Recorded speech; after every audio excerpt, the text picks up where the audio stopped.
I'm Carolyn Holzman, and this is Confessions of an SEO. Confessions is a short-form chat about SEO, often not from a conventional SEO viewpoint. I'd like to thank Ahrefs for sponsoring this episode, and all views expressed here today are mine.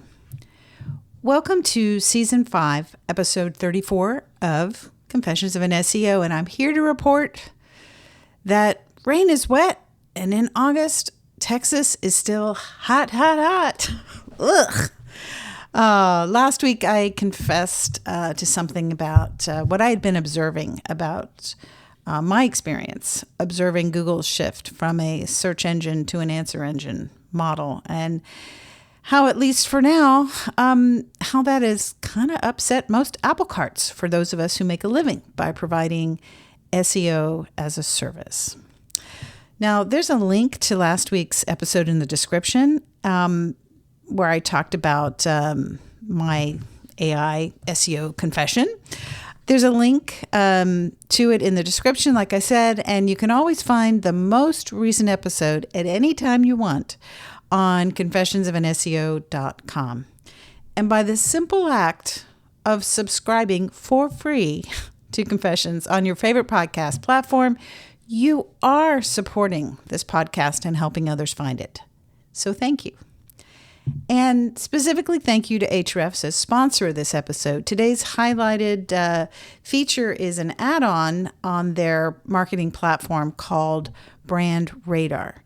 It's designed to help you win brand visibility in the AI search and beyond. And it now tracks ChatGPT, Perplexity, Gemini, the AI overviews, and Copilot brand mentions. And what does that mean for you? You can monitor your brand's AI visibility, search demand, and web presence. You can spot real user questions in the LLMs and spot visibility gaps and competitor wins so that you can see what worked for someone else and maybe then figure it out and then apply it to yours and make it work for you. You can start using Ahrefs completely free by simply verifying your site with access to Webmaster Tools.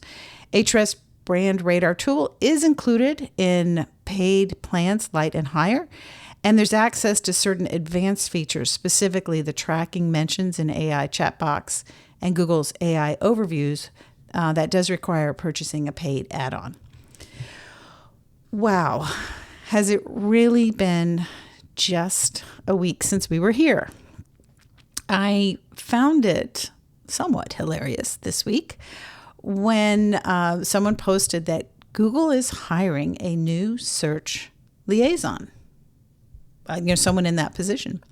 Danny Sullivan, you may know, was the previous one, and he's probably wisely decided to leave that position and work on other non-public facing projects. Who could blame him, right? Now, they've renamed the position. It's now referred to as External Communications Manager for Search. So if you're willing or you're based already in San Francisco or Mountain View or New York, you're welcome to apply.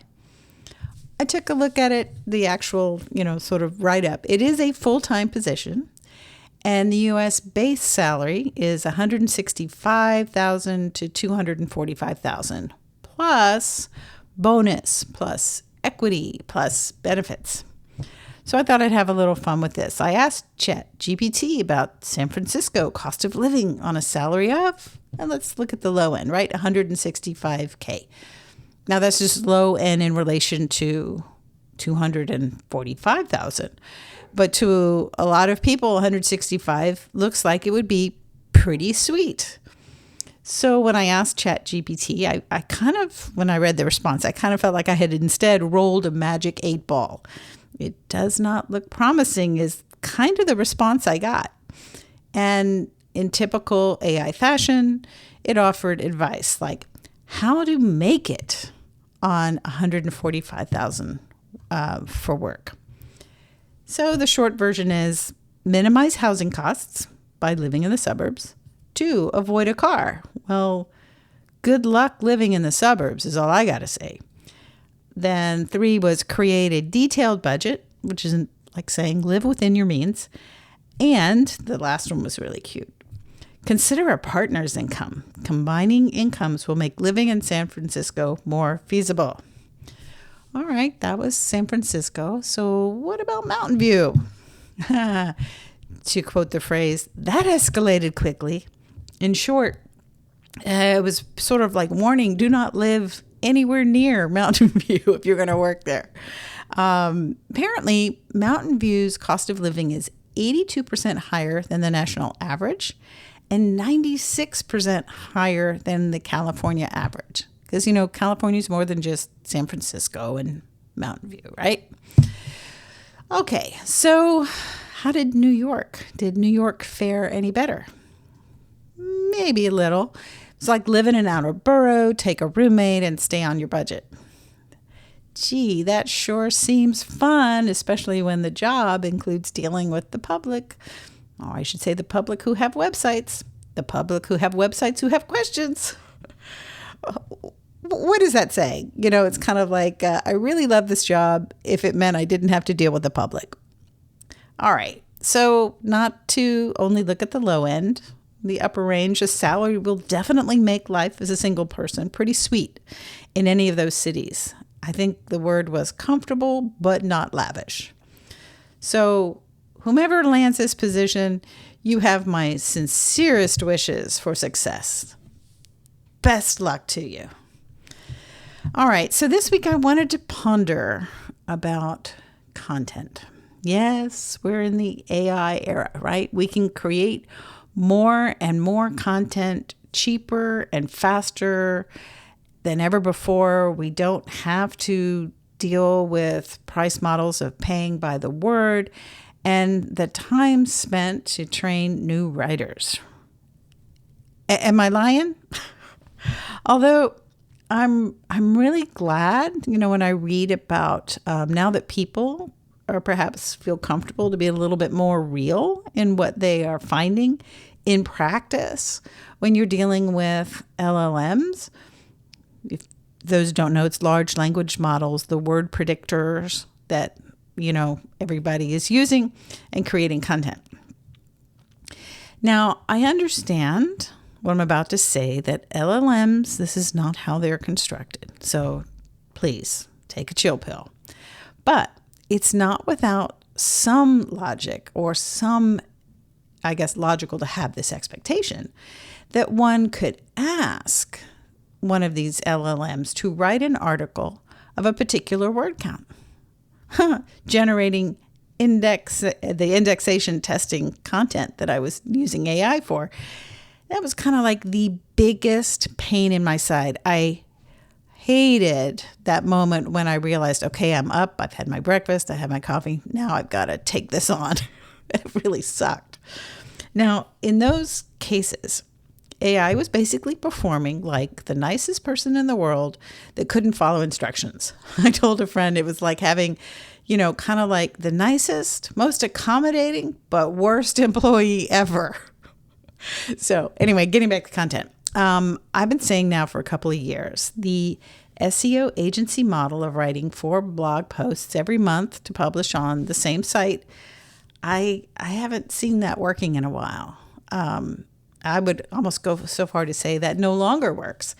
And at the same time, we have to remember that we're redefining every week what working even looks like. Need I remind you, clicks are not what they were? Delineating the customer pathway, I'm looking at this and going, it was hard before, but it's almost impossible now. So can we please just be real about that for a second? And I also don't like it, but at the same time, it's not the SEOs or the digital marketing department's fault. The digital landscape is morphing as we observe it. I mean, isn't it? Isn't that your experience? So that's why in this sort of uncertain time, I'm leaning towards principles, not hacks, when it comes to what I think is the only thing working in the agency model, and that's local SEO. And at the same time, old habits die hard.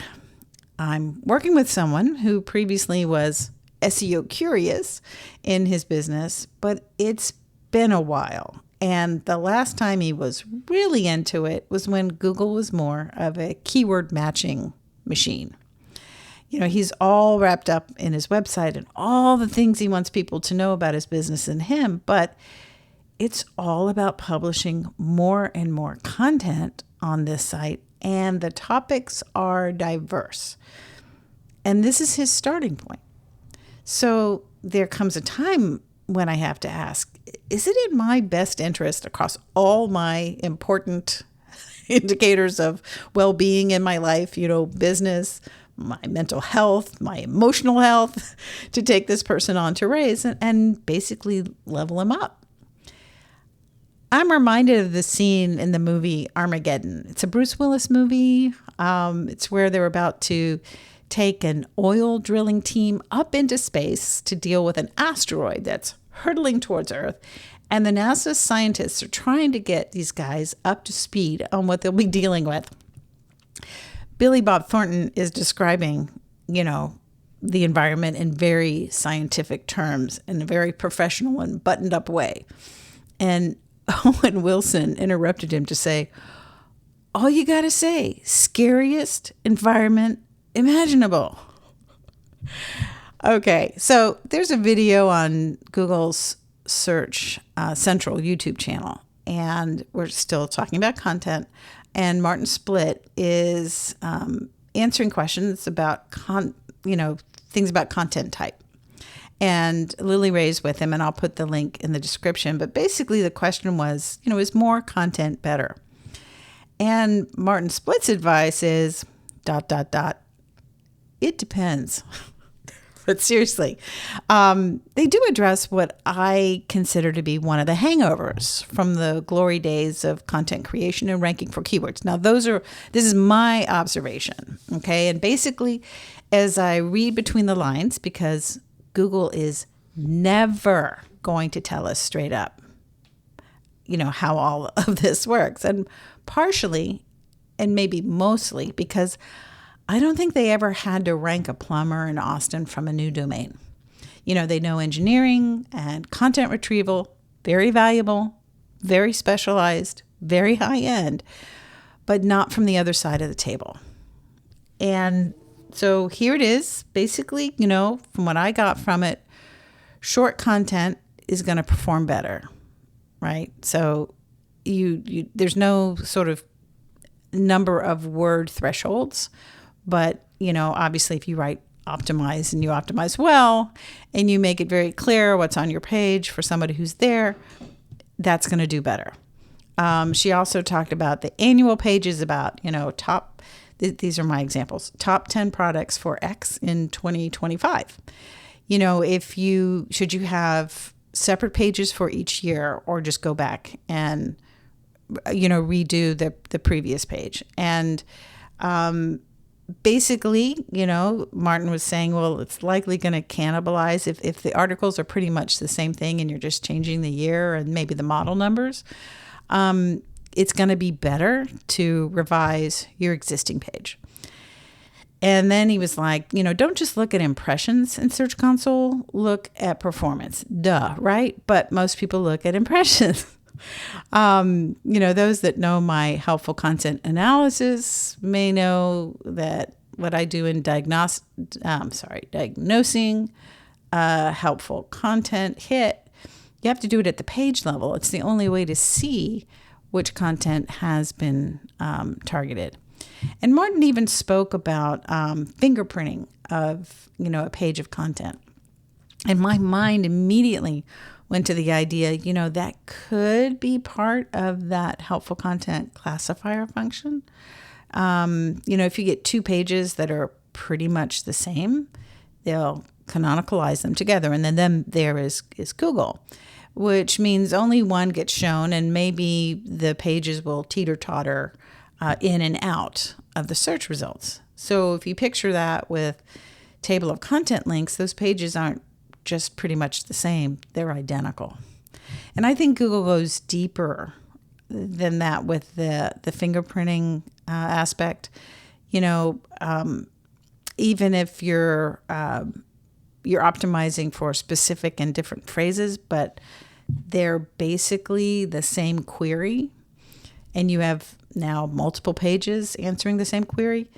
And it's very common these days to find this because, just because sites as they age, what was done to them 10 years ago can now have, come back and bite them, right?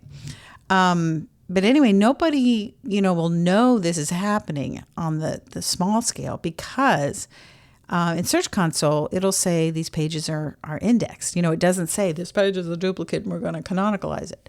It kind of says, no, this page is indexed, but only one of those pages in that grouping is served, meaning findable in the search results. And if you look at the general trajectory, for the most part, it is downward for the one that gets served. So imagine how that works in conjunction with AI for a moment. It's like what I talked about last week, clean up in aisle 3. We speculated as SEO testers, trying to simulate testing that could help us peek a little more into even things like, how much does Google inject diversity signals into scoring any page? We know there are various ranking factors, and over the span of time, some of them do tend to behave like they're weighted a little differently. And you notice like all those factors, that leads into the diversity conversation, not relying on basic, let's say a few basic known factors of ranking factors, but looking at how to spread that out across all the other places you can optimize. And that's why I think so many SEOs can report after core updates that they are rock solid because they're not just relying on one or two strong zones. So what is the likelihood? I said all that to lead to this question. What is the likelihood that LLMs are going to set up out of the gate looking at all the places that content for a brand is placed? Links or no links. So on the one hand, it's annoying that we're going to have to do more and think a little differently. But on the other hand, it is an exciting time to be an SEO because after all, the puzzle is the game.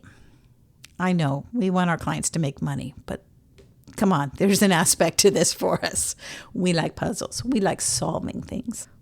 Well, that's it for me this week. Thank you for being a listener. If you have any questions about today's topic, you can reach out and text your question to 512-222-3132.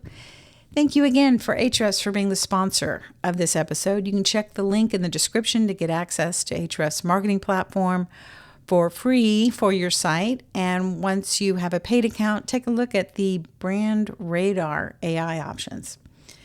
Indexilla is my search engine discovery tool designed to get your pages discovered. You can find it at indexilla.io. As a sustaining member at $18 a month, you can become a member of my indexation group, Crawl or No Crawl, receiving status reports to answer the question, is it me or is indexing off? Search for Crawl or No Crawl. Thanks for listening, and until next week, I'll see you in the SERPs.